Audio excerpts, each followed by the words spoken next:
Robin Friday appeared on the terraces at Leyton Orient's Brisbane Road Stadium during October 1977 and yelled at the Cardiff City bench. "Archie, I'm back. See you Monday," he shouted. The talented and hugely controversial Friday had missed the start of Cardiff City's season and was said to have been seriously ill. The truth, though, was that he had been in jail, and midfield player David Giles recalled, "The players were told Robin wouldn't be with us for some time. We found out weeks later that he'd actually been a guest of Her Majesty the Queen and not at Buckingham Palace." The shout-out to Archie from the terraces was aimed at Bluebirds manager Jimmy Andrews, and it was more than a little cheeky. Friday always called the manager Archie, after a ventriloquist dummy from the 1950s. It was a nickname for the Bluebirds team boss, used because the dummy's full stage name had been Archie Andrews. Robin Friday was somehow able to get away with that, although it could be construed as affectionate, mischievous, or worse. When City took on Orient at Brisbane Road that afternoon, Friday stood among spectators watching the action unfold. Steve Grapes scored for Cardiff, while future Bluebird striker Peter Kitchen netted both Orient goals in a 2-1 home win. Almost 5,500 spectators watched as Kitchen, who played for City between 1980 and 1982, fired the winner after 89 minutes. Robin and his twin brother Tony were born in Hammersmith, London, 3 minutes apart. Their grandfather, Fred, had played for Brentford and Corinthian Casuals in his prime. Robin was extremely shy growing up, hiding behind Dad Alf whenever he felt the need. But he loved going to watch Brentford with his dad and brother Tony from the age of 2. Alf would also take his boys to kick a ball around at Acton Green before they started school, and Robin loved playing in goal. "He was a brilliant goalkeeper," said Dad. Robin was around 5 years old and would throw himself all over the place. The twins were Everton fans growing up, and one of their favourite Christmas presents was a full team kit each. "The boys supported Everton when they were little because they were the team," said Alf. "Alec Young and that mob, big Brian LeBone. Lovely little side. Robin and Tony supported Brentford after that, though." For the book on Robin, titled The Greatest Footballer You Never Saw, authors Paul McGuigan and Paolo Hewitt interviewed many members of the family. Alf said, when they started junior school, it was Tony who was selected for the team first, and Robin was called up when he was 10. At 11, they were both in a team at Faraday, and then went into the district side. Back then, one of Robin's favourite tricks was to flick an orange up onto his neck with his foot, and then just let it roll down his body, controlling it again with his foot. Dad Alf said Robin was really skillful with his juggling. Twin Tony said Robin liked Bestie, obviously, along with Pele and Peter Osgood. But when he was younger, Greavesy was the boy for him because he was the man scoring all the goals. Robin was an all-round sportsman who was good at boxing, tennis, cricket and more. He was a good bowler, a really good bowler, said Dad. He was a bit tasty, my boy. The twins would play in 4 matches every weekend when they were teenagers, and then began playing against adults when they were 14. "We played for Acton British Legion Reserves, and one day my dad was in the team as well," said Tony. Robin loved music, including heavy metal, Janis Joplin, Desmond Dekker, Frankie Miller and more. He loved Janis Joplin, said Tony. Funnily enough, his life was a sort of a mirror of hers in a way. Robin and Tony were always in their highly successful district team. We were only a small borough compared to, say, South London or Islington, but we used to beat both of them, said Tony. That district team also included Steve Perryman, an England international who made more than 650 league appearances for Spurs. And alongside them, there was a mate of mine. I got to know Dave Coxill when he helped my hometown team, Gillingham, to promotion. Dave also played for Millwall while he was alongside Robin Friday, back in those days as schoolboys. Robin also played for the district team in goal at under 12, under 13 and under 14 levels at times. And Tony said he was brilliant, had no fear. Robin would have been even more successful as a goalkeeper, but preferred banging in the goals too much. Alf Friday wrote to Chelsea Football Club about Robin, and they took him on. Alf Friday wrote to Chelsea Football Club about Robin, and they signed him as a schoolboy, even taking him to the 1967 FA Cup final against Spurs. Chelsea, with Tommy Docherty in charge, lost 2-1 in the final, and the Doc released Friday as part of a clear-out soon after. Robin had a spell with Queen's Park Rangers, while his big breakthrough came with Reading, where he played for 3.5 seasons. He was a footballer who possessed magnificent talent, but a dubious temperament too often let him down. As a result, Robin never played above third division level. During his final full season with the Royals, Friday helped win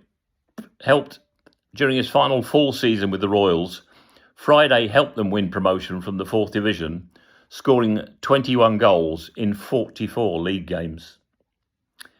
Robin was transferred to Cardiff City on December the 30th, 1976, and was arrested before he'd even pulled on a bluebirds shirt. He travelled by train to South Wales, and City trainer Harry Parsons was dispatched to pick him up from the railway station. Wales Online wrote later, "Friday wasn't there, and Parsons thought he must have missed the train." British Transport Police solved their mystery when they rang Ninian Park and it asked if the football club were expecting a player called Robin Friday. He had been detained for travelling on a platform ticket.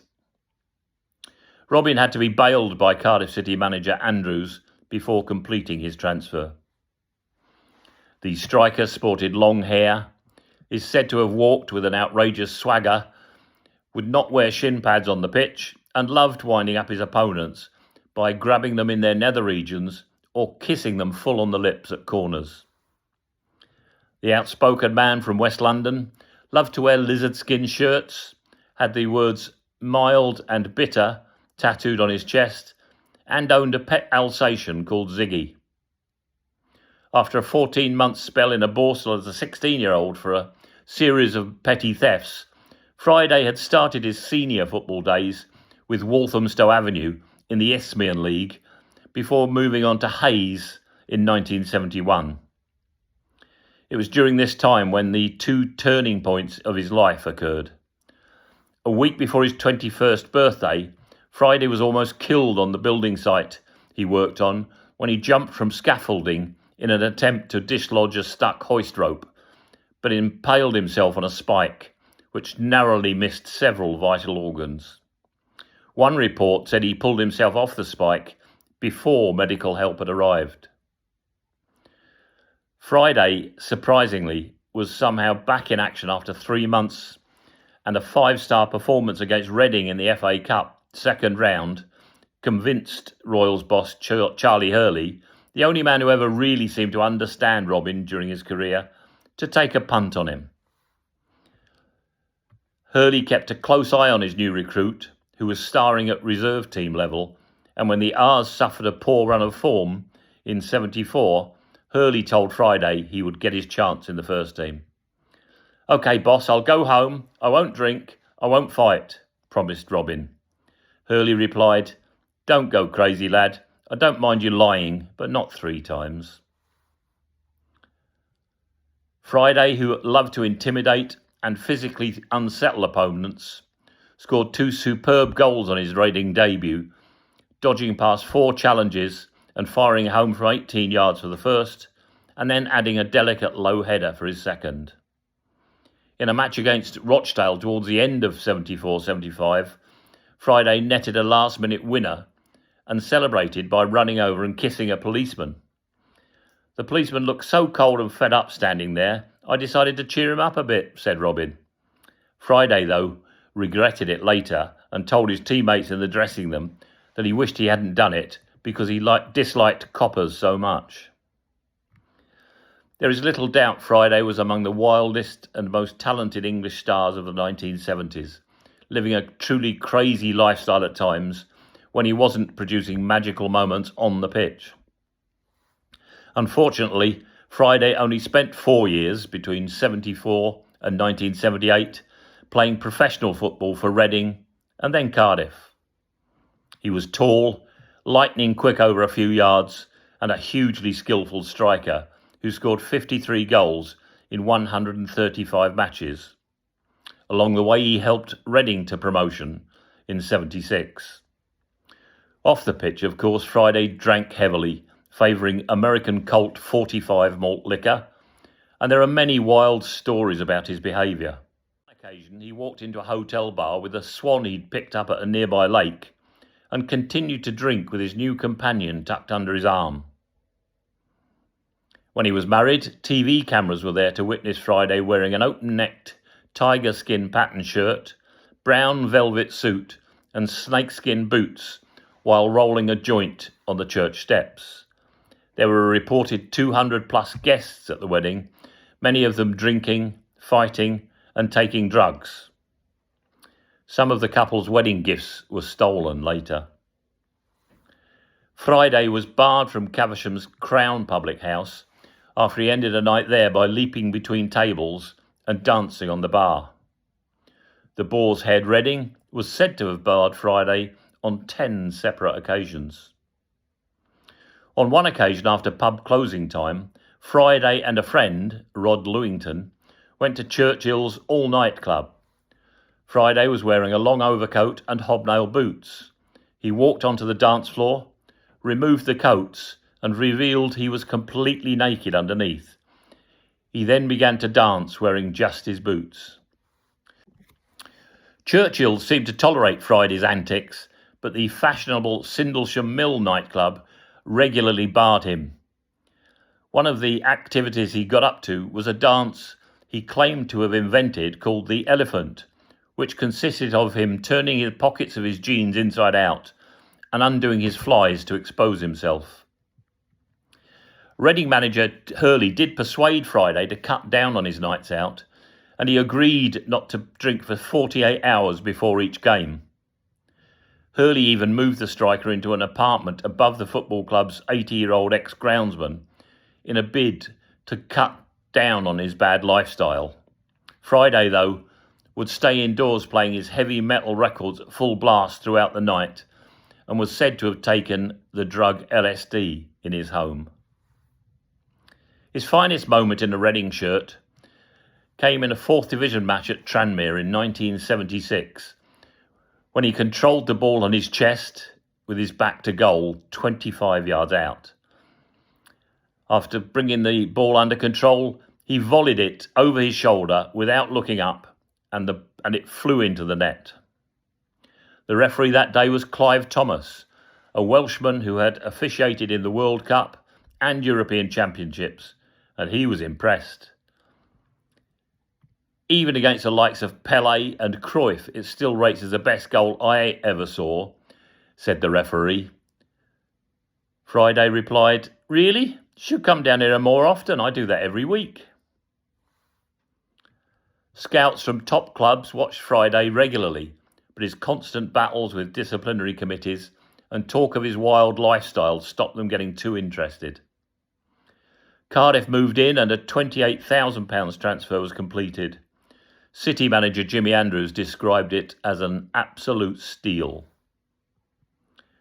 Friday celebrated his move to South Wales, though, by drinking until the early hours, just before his debut against Fulham at Ninian Park. The defender marking him that day was former World Cup winning captain Bobby Moore, and Friday scored twice in a 3-0 Bluebirds win in front of 20,000 spectators. Cardiff coach and kitman Harry Parsons recalled an incident during that match when new boy Friday gave Moore a quick squeeze in a delicate area. Bobby Moore was livid, said Parsons. He completely lost his rag and chased Robin all over the park. Bobby never usually lost his cool, but I don't think he'd ever come up against anybody quite like Robin. Friday scored 2 goals against Luton Town during mid-April 77, but earned a 2-match ban for giving the Hatters goalkeeper Milja Alexic the V sign as he wheeled away in celebration after netting. Friday and former Spurs FA Cup winning goalkeeper Milja Alexic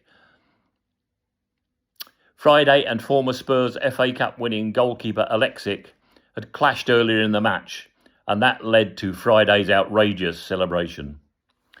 The photograph of Friday's V sign later appeared on the cover of the Super Furry Animals single, The Man Don't Give a Flip, or it was something like that anyway, which the Welsh band dedicated to Friday in 1996. Robin, though, could not maintain the pace he set in a remarkable lifestyle, and his professional playing days ended after a game against Brighton at the Goldstone Ground in 1977. Future Liverpool and Republic of Ireland defender Mark Lawrenson was marking Friday in a physical, intimidating manner. Robin lost his cool, kicked out at Lawro and caught him in the face. The Cardiff man was sent off and allegedly left Lawrenson a gift by defecating into his kit bag or shoes after being ordered back to the changing rooms area. Friday left the ground before the final whistle and was promptly fined £100 and transfer listed by the club. That story, though, is apparently completely untrue, insists Lawrenson. He talked to Berkshire Live online and said, "Did he take a dump in my shoes? No, never happened. I'll tell you why. 1, he wouldn't have been able to get into the home changing room, and 2, if he had, he'd have had no way of knowing whose shoes or kit bags were whose. I remember he was sent off, but I can't remember whether he kicked me in the face." He was a fantastic player, though, I remember that, and that's a great story. It's just not true. Friday told Cardiff City he was quitting football and returned to London, where he worked as an asphalter and decorator. His playing career was over at the age of 25. He was eventually found dead in his Acton flat 3 days before Christmas in 1990, aged just 38. Friday was a one-off. A Reading player, Maurice Evans, told Friday he could play for England if he settled down. The reply was typical of the man, saying, "Yeah, but I've had a far better time than you've ever had in your life." Bluebirds manager Archie Andrews described Friday as the complete centre-forward at his prime and also rated him good enough to play for England. In a BBC poll, Friday was voted the top all-time cult hero for both Reading and Cardiff City. Author Stuart Kane wrote 2 fact-based novels titled Man Friday, the first half, and Man Friday, the second half, about Robin's life on and off the pitch. Reading punk band The Deckchairs wrote songs about Friday, The Ballad of Robin Friday, and When Robin Friday Went to Cardiff. Last word to Robin, who said in a 1977 interview, "On the pitch, I hate all opponents. I don't give a damn about anyone. People think I'm mad, a lunatic, but I'm a winner."